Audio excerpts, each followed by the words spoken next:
Today we're going to talk about part 2 of the Rokea. If you haven't seen part 1, I encourage you to go do that right now. The link will be up here.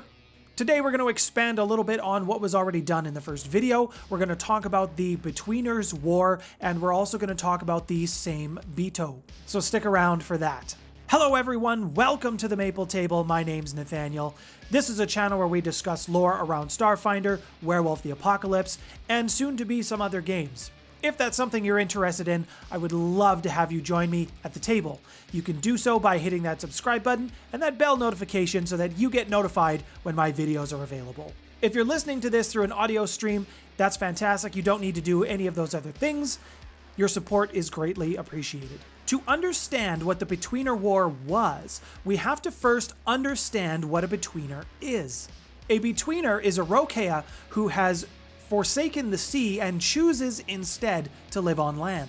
The only time that a Betweener will go back to the sea is when they are looking to replenish their gnosis, as this is the only place that they can do it. And some will just stay out of the ocean or the waters entirely, and it is actually possible for a Rokea to entirely lose their shape-changing ability if they don't go in the water often enough. And they are actually looked down upon by several sects of the Rokea as well.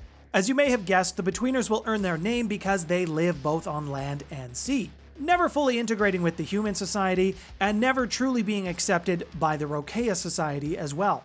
There is a sub-tribe or a subsect of Rokea, and they are called Dim Waters. These guys are more hardcore, especially when it comes to the Rokea. Not all of them, but there are definitely a few that are way out there. Some members of the Dim Waters have actually been known to organize Betweener hunts, and they go looking for their shape-changing brethren who have not returned to the sea, and they kill them.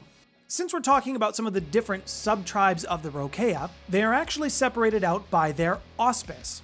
And there are 3 auspices. You're first looking at the bright waters, then you have the dim waters, and then you have the dark waters. The bright waters are considered more of the heroes and the warriors of the Rokea tribe. They are born under a full moon. The dark waters are considered curious and innovative. They're very, very smart.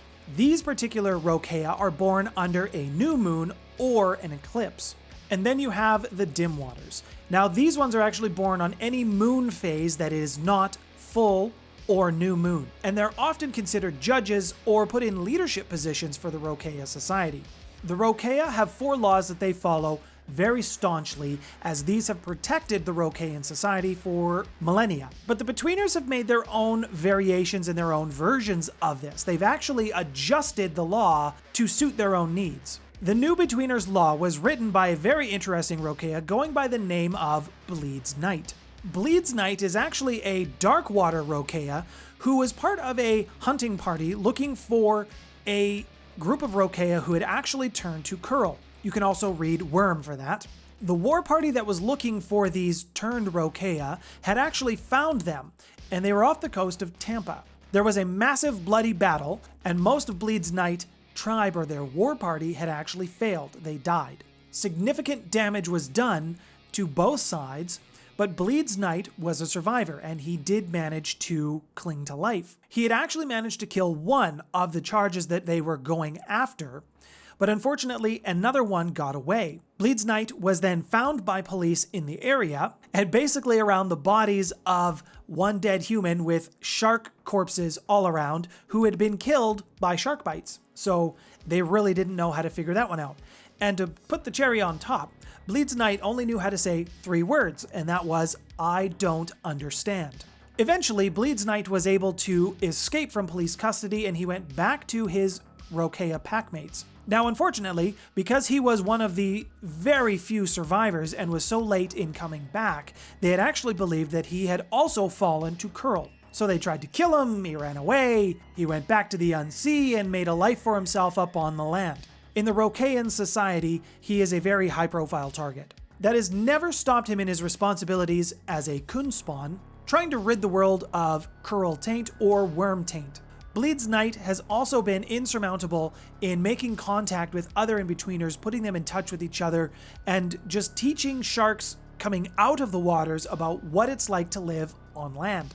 This is just your mid-video reminder that if you're watching this through YouTube, please hit that like button and that subscribe button with the bell notification, as it lets me know that you would like more content like this from myself. All of my episodes will be going up through Anchor, and there's actually ways to support myself and my work through Anchor as well. There is ways that you can do that if you're interested. Links will be in the description below. Now that we've talked about who Bleed's Knight was, let's talk about some of the laws that he made.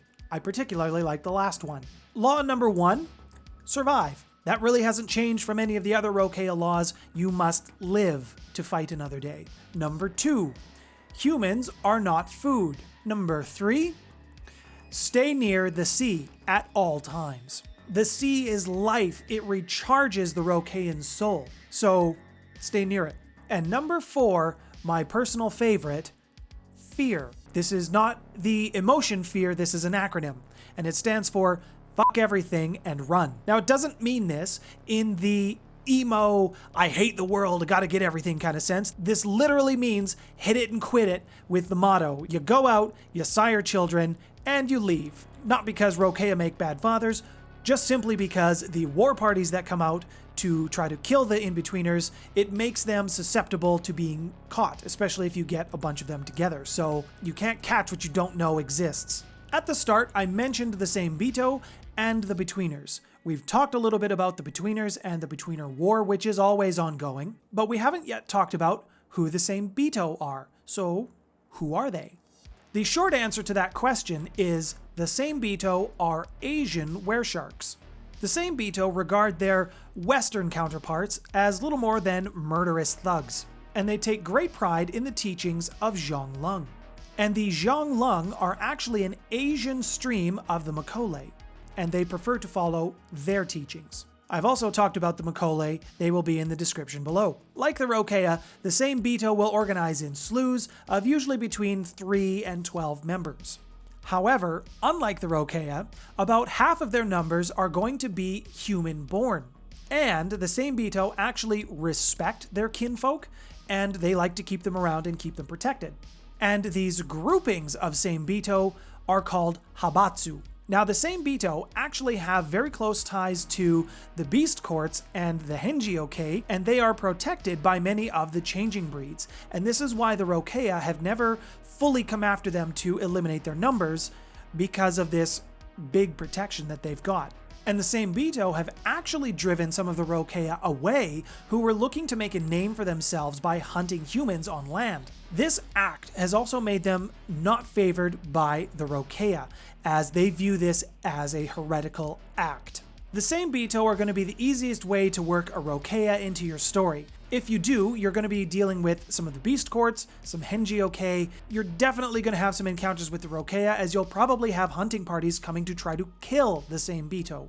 Another way to do this would be if you have a player who wants to be a Rokea, then you should have somebody from either the Same Bito or maybe one of the Betweeners to come and find their character and teach them about the ways of the world so that they can be integrated, learn about how human society works, and still be able to be part of your story.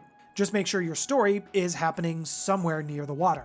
I still think the Rokea are super weird and a little bit clunky when it comes to many of the other changing breeds. Difficult to work into a story. I don't want to call them a last-minute addition because that would not be correct. It does kind of feel clunky to try to work them into a game unless you're already running one, which is purely all Rokea. Tell me what you think about the Same Bito in the comments below. Up on the screen, I will have a playlist of the werewolf tribes, so please check those out. YouTube will have also made a recommendation for you. My name's Nathaniel. You've been watching The Maple Table. Thank you so much for your subscription. Thanks for stopping by, everyone.